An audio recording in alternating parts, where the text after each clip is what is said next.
Once again, better late than never. Let's talk Greer basketball.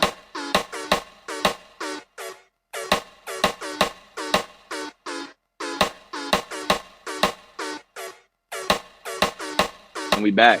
Welcome back to the second season of the Get Buckets podcast, powered by Hard Ink Basketball. I'm your host, Musa Marathi. It's time to talk Greer, man. This team, man, had a very solid season. And although they came out with the loss the other day against Riverside, there's nothing to be ashamed of. 25-6 overall, 6-2 in region. And like I started off the Ren video with, I wanted to just say, my main concern for this team at the beginning of the year, will Greer having all this talent be beneficial or helpful in the long run? And the main thing I mean by that is, will the chemistry of all these guys that are considered ball-dominant players really fit in their roles as well as possible? I believe it worked out pretty well. I mean, nonetheless, guys that came from different schools who all had pretty big roles on their teams all really stepped up. Guys like Zane, I would say, who was basically known for being a pesky defender, came in, showed that he was a little bit more just with offensive productivity. Guys like Mikey were able to come in and, play at I feel like a high level, didn't really feel deterred by being around other really solid players like Amari Anderson, Braden Lice, Braden Dura. I think everybody really bought into the system and nobody really just showed their ego, you know what I'm saying? So really solid team, really solid season. And some of the wins I wanted to shout out from this season for them, first off, the Burns win. Although they did lose the second time, the first one, I know that was one that they were looking for. I mean, Braden and Braden both told me before the season, this was a game that was circled on their calendar, and they got it done. They beat Burns. Then they beat Powdersville 2 times, which the first one was a crazy game, one of the best games of 2023. But they were able to get it done 2 times, and that kept them, I believe, undefeated at the beginning of the season.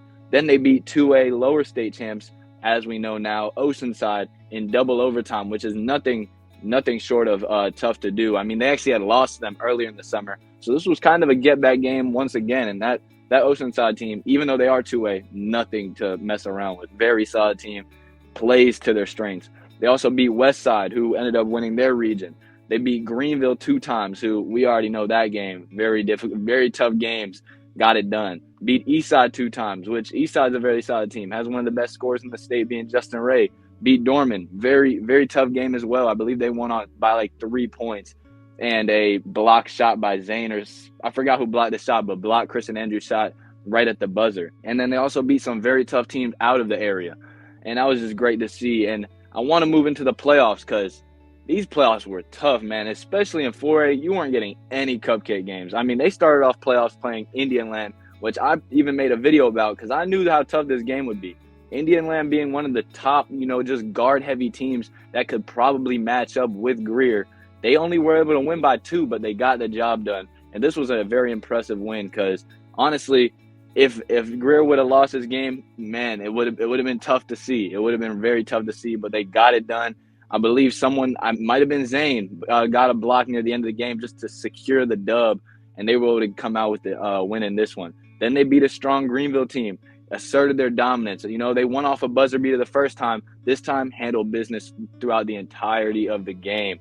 Won by about 15 points, was up by at least 20 at one point, and they showed no mercy. They got the job done.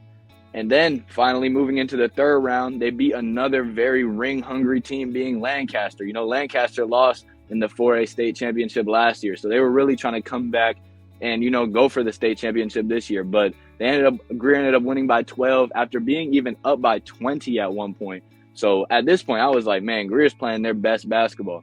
And although they were playing really solid basketball, their season officially came to an end earlier this week to Riverside, where they lost by 10. And I even said before this game, I think Greer might have this. They have been playing really solid, but Riverside just seemed to be their kryptonite this season. Out of their 6 losses, 3 of them came to Riverside, 2 of them coming in region, which ended up costing Greer the region championship to Riverside. But, man, this is a very tough team for them to beat. And let's just do a quick rundown of this game, man. First off, Riverside held the lead basically the whole game. I'm not even sure if they allowed Greer to get the lead. maybe when it was like 5-2 early in the game. But other than that, Riverside had the lead basically the whole game. Greer made pushes, but could never seem to get the lead. It basically seemed like they would get close, maybe within 4 or 5, but they could never seem to get the lead. And, Riverside made Greer shoot very tough shots. And it just seemed like Greer could never really get in an exact rhythm, it seemed like.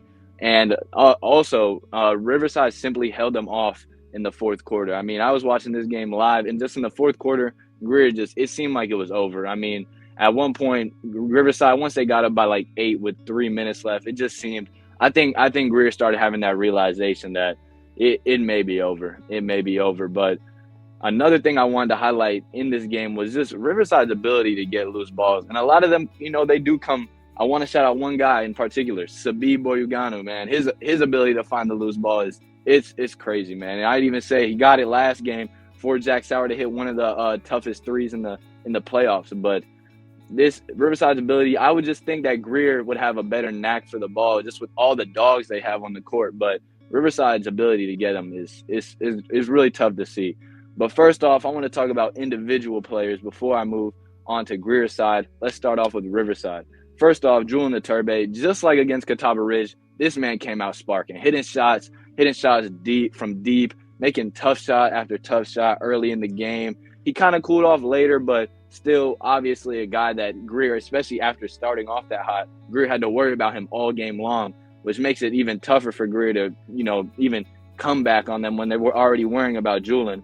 Next guy, Mikael Skinner. I feel like he wasn't as dominant in just the scoring aspect, but like I said last time, his ability to play the paint and just make it tough on guys to finish at the rim.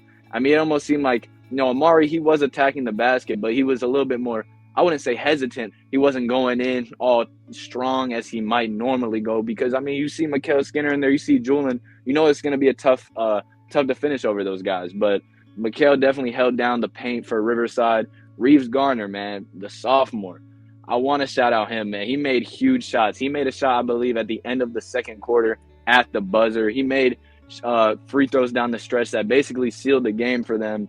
And he was just a huge part in this game. I'm not sure if Greer was worried about him, but after this, they better be worried next year because I think he's going to be a very key piece to Riverside in the future. Drew Cannon and Jack Sauer. Both of them weren't super loud in the scoring aspect of this game, but, did the little things, didn't turn the ball over. Consistent players, basically. I mean, they're guys that you got to worry about. They made shots throughout the game when they're open. They knock down open shots, and you can't just leave them open. So, they were obviously a big reason that Riverside won this game and a reason that Riverside has been so successful this season. And then the last two guys I want to talk about, Sabi Boyuganu. Once again, great player for just finding the ball. Kind of reminds me of Dennis Rodman. So, and then, I mean, there was one, it came off the rim. He finds it, then goes and gets the and one. Like, this just plays like that really just make a team, a championship-level team like this. And last guy I want to talk about, Keon Knowles. Made a few rookie mistakes throughout the game, some tough passes he kind of forced. But I think he has a really solid pace and just a good sense of the game, and he'll definitely be good in the future. He's only a freshman, so he definitely has time. Moving on to Greer, though, I feel like there was just no consistent rhythm. Like I said, I can't really highlight one player and be like, yeah, he had it going at one point. Like, he just had it going. Yeah, these guys scored at different points in the games, but it just didn't seem like anyone really had it going, at one point or another. First off, Amari Anderson, this man is not a power forward, first of all. Like, I understand that he has to play big because Greer is a smaller team, but when you're constantly having to put guards like Zane Valentine on Julian, or I even saw Braden Lights on Mikael Skinner, it's going to be tough to win games. And I really realized how much smaller Greer is as a team from Riverside when realizing that you have 2 6'5", 6'6" guys on Riverside and no one to really match up with on Greer. But first off, though, Amari, he was off on his threes, and I've seen the development of this man's 3-point shot. It's only gotten better as time has gone on. And like I talked about last video, it seemed like it probably was just the depth perception. I mean, it's different than playing when there's a wall behind you and when there's stands behind you. And just it seemed like his shot was really off. And he did a solid job on getting downhill. Started getting to the basket late and just going to the line where he gets his easy buckets from. But didn't exactly have a real good rhythm throughout the game.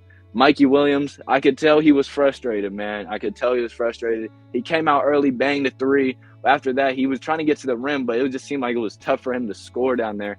It's going to be tough when you have Mikal and Julian in the paint with, hands up. It's always going to be tough to score on guys like that. But he just seemed really frustrated, and I can tell just off his body language. Luckily, though, only a sophomore. He has 2 more years left. I'm excited to see what he brings back because he had a really solid season for them. And hopefully he stays because they'll definitely need him. Next guy I want to talk about is Zane Valentine. He made a couple shots throughout the game, and he made some shots just to keep the game at bay, but he wasn't as key of a piece, I feel like, in the offense as he was earlier in last week when they played Lancaster, where I believe he had 19 points and he was playing really solid. It might have been just tough once again. Lancaster isn't a huge team. Although they have solid guards, they're not a huge team. So Greer was able to take advantage of that by getting downhill. Braden Lights played solid, brought energy.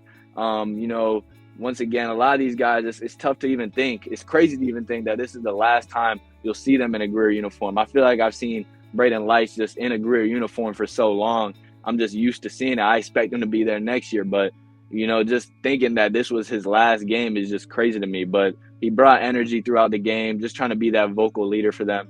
And I could tell he wanted it. Next guy, Braden Dura. Wasn't really hitting his shots. He did hit one late in the game to kind of make a push for Greer, but his shot was really off. And once again, I think it was just difficult for the guys to knock down shots on these goals because the way that man Braden was shooting against Greenville, I thought that man was Brook Lopez out there, but his shots were really off from deep, and he didn't finish too well around the rim even against Mikal. I know he had trouble against Skinner early in the season, but it just seemed like it kind of continued into this game. The last guy I want to talk about, though, Isaiah Henry. He made an impact right when he got in. I mean, got an and one quick and just showed that he was ready to play. But once again, I feel like I keep saying the same thing. Didn't get an exact rhythm, couldn't really knock shots down consistently. And that was just the end all be all, man. It just seemed like Greer couldn't get any rhythm. And this game was really messy. I believe it was the second quarter. Both teams were over here just playing really miss shot after miss shot, turnovers. But, at the end of the day, Riverside was able to hold them off, and this happened to be Greer's last game of the season. But nonetheless, I'm really excited to see how this team comes back next year. If they have all the guys, I'm assuming they'll have just guys being like Amari Anderson, who I know he's always working on his game, trying to come back better than ever next year. Mikey Williams, who I think can take that next jump into his junior year next year. Isaiah Henry coming back. And guys like Aaron Sims, if he comes back better. Just other role guys that need to come back in order to make this team an even better team. I think that they have to make that next jump because these teams aren't getting weaker. I feel like Riverside, although they are losing Julian and Drew and all them after this season, they're still going to have people. They'll still have Mikal, Reeves, I even said, Keon, Sabi. Like, these teams are all going to be solid. So, Greer can't become just complacent and just stay the same team. So I know they'll keep working, though, and great season overall, 25-6. Nothing to be disappointed in. I know they wanted it. I know they wanted that 4A state championship. It's still something they can get. I mean, maybe not. Maybe it wasn't in the plan this year, but there's always next year. But with all that being said, congratulations on a really solid season, Greer. And until next year, peace.